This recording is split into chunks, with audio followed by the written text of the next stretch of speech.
Hoy regresamos al futuro.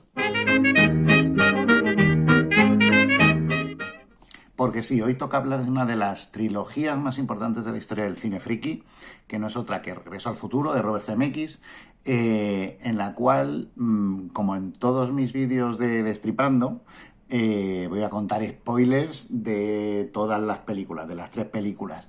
Lo que pasa que esta vez no va a ser como vamos a ver cómo son cada una de las películas, tal, no. Esta píldora he decidido que voy a hablar de las líneas temporales que aparecen en Regreso al futuro. Después de reverla últimamente y con la tontería de la película de Flash que hacen la gracieta con Regreso al futuro, he decidido que es hoy un buen momento para poder hacer este tipo de píldoras. Vamos a ir viendo línea a línea temporal, contando qué causa cada línea temporal y cómo es cada línea temporal, por lo tanto son spoilers. Entonces, vamos a poner los 3 rombitos de spoilers, y si no queréis saber nada de estas películas, cortar aquí el vídeo, y si queréis saber más información, seguir viendo. Pues vamos a ir línea a línea, y además que vamos a ir cronológicamente según las 3 películas. Vamos a empezar con Regreso al futuro, la primera parte. Bueno, pues comenzamos con la línea principal de la película, con la que empieza el Regreso al futuro. Estamos en 1985, en la cual la familia McFly está un poquito ahí. Es la que yo he llamado la línea temporal de los McFly pringados. Es decir, Biff parece que es como un poco el jefecillo de George McFly, del padre de Marty, y le sigue con su aspecto de matón hacia su padre. Marty tiene ganas de tener una camioneta, que no la tiene, que le toman el pelo por todos los lados. Entonces ese es lo que llamo yo eso, los McFly pringados. ¿Qué pasa en esta línea temporal? Que es amigo de Doc, le pide que lleve una cámara al descampado, al aparcamiento del Twin Pine Mall, al centro comercial, y ahí los agentes libios matan a Doc. Coge el coche Marty McFly y va al pasado. Ahí es donde acaba, digamos, esa línea temporal, cuando viaja al pasado Marty McFly. La línea temporal 1 es desde que empieza la película hasta que coge el coche en el aparcamiento. Llegamos así a la segunda línea temporal, al inicio de la segunda temporal, que es cuando McFly llega a 1955 y se cambia por su padre al caerse, al que casi le atropella el padre de Lorin y cosas así. Es decir, es cuando él se llama a sí mismo en la versión original Calvin Klein, en la versión española Levi Strauss. Y nada, pues esa es la historia. Ahí, digamos, lo que tiene que hacer. De ahí se bifurcan 2 líneas temporales. La primera es la que teme tanto él como Doc, que es que los padres de Marty no se junten, por lo tanto nunca habrá nacido ni Marty ni sus hermanos y acabará desapareciendo. La línea temporal es esa, desde que llega Marty a 1955 hasta que sus padres no se juntan. Entonces, eso es lo que tienen que evitar. Esa es la segunda línea. Hay una línea alternativa a esa, que es que los padres se junten. Entonces, digamos que toda la historia de 1955, de ir a por Biff, que de George McFly se enfrente a Biff y consigan enamorar a Lorin, hace que haya una nueva línea temporal. No es la misma del principio de Regreso al futuro 1, porque cuando vuelve Marty al presente, digamos, está George en una posición de superioridad con respecto a Biff. Y Marty tiene su 4x4 y entonces parece ser que todo va súper bien hasta que llega Doc, que se ha ido al futuro y vuelve del futuro. Y una vez que Doc llega del futuro, le dice que hay un problema con los hijos de Marty y Jennifer. ¿Qué problema hay? Pues van al futuro y lo ven. Entonces, en ese momento, cuando llegan al futuro, hay 2 líneas temporales. Está la línea temporal de que Marty Jr., el hijo de Marty McFly, por debidas cosas de chocarse contra el reloj de la torre y esas cosas, entra en la cárcel, que es lo que quiere evitar Doc, haciendo que Marty se disfrace de su hijo, que tal, pum, pum, pum, pum. Y entonces consiguen que al final, que en vez de Marty sea el arrestado, pues sea Griff, el hijo de Biff. Entonces ahí ya hay dos líneas temporales. Ahí tenemos la línea 4, que es la línea 3, que es Marty va a la cárcel, que lo consiguen evitar, y la línea 4 es la de que Griff va a la cárcel. ¿Qué es lo que pasa? Que tienen todo el lío luego del almanaque deportivo, de que se le ocurra a Marty mandársele al pasado para ganar dinero y esas cosas, y al final lo tira a la basura, pero el viejo Biff coge el almanaque y viaja al pasado.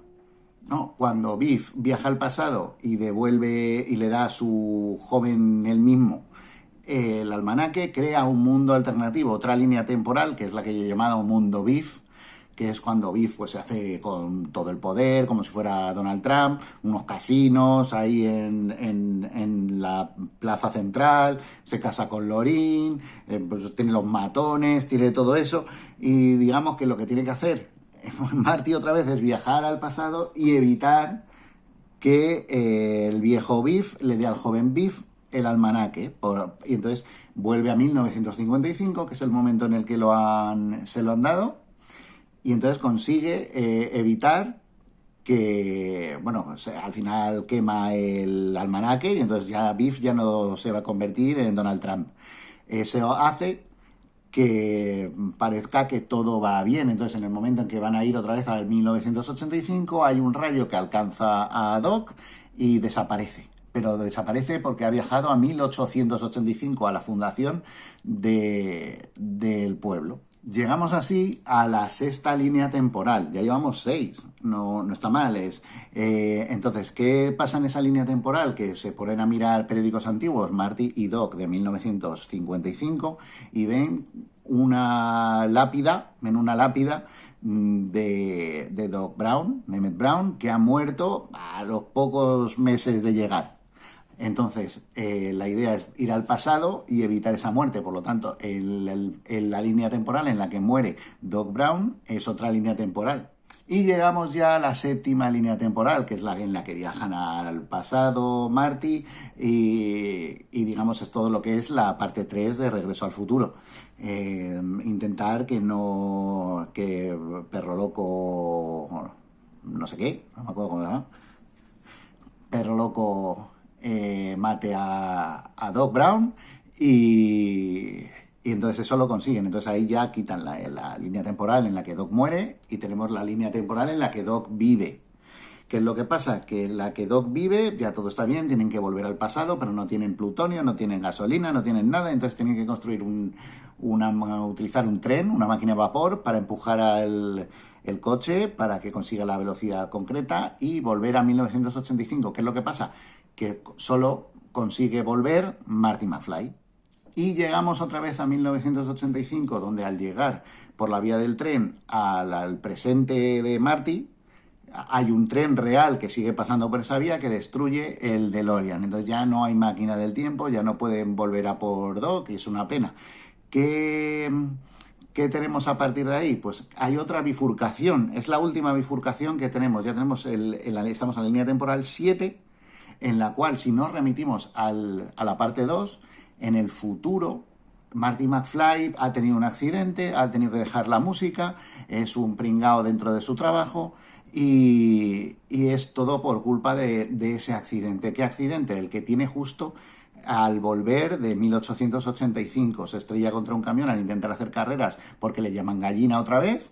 Y entonces en este caso tiene el accidente y entonces se produce ese futuro en el que ya hemos visto de 2015. ¿Qué es lo que pasa? Que cuando llega a 1885 decide calmarse un poco, contar hasta 10 y aunque le llamen gallina, no hacer la carrera. Entonces no tiene ese accidente, por lo tanto hace que su futuro sea brillante. Así que ha conseguido ya que los McFly tengan una línea temporal de no pringaos en ningún momento. Entonces, al final, las 3 películas constan en que los McFly son unos pringaos y tienen que tratar de dejar de ser pringaos en algún momento.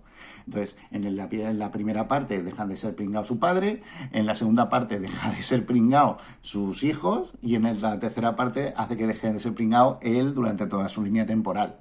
Y estas son las 8 líneas temporales, las tengo aquí apuntadas para que no se me olvidara ninguna. La primera es la de inicio, lo de los McFly pringados. La segunda, la de que los padres no se juntan.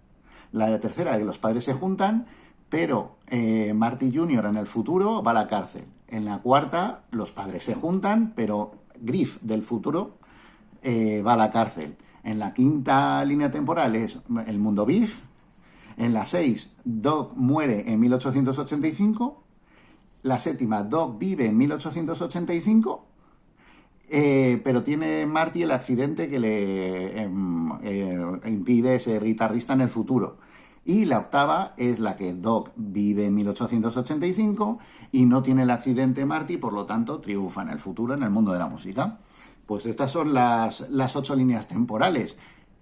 Que aquí tengo un par de peros que tengo que hacer. Cuando Biff viaja del futuro al pasado, no entiendo muy bien cómo puede volver al futuro, porque en realidad es otra línea temporal. Eso es un poco de licencia artística. Y la segunda, cuando dejan a Jennifer en el balancín, que cambia el futuro y sigue estando en el balancín. Pero digamos que son licencias artísticas para que quede bien en la historia de principio a fin, así que lo vamos a dejar ahí. Espero que os haya gustado este repaso de las líneas temporales. A mí me ha costado sintetizarlo, pero yo creo que está bastante completo. Si tenéis alguna duda o alguna cosa, ponedla en los comentarios, y si tenéis algún error que hayáis detectado, pues también decírmelo. Nos vemos en la siguiente píldora, así que nos vemos.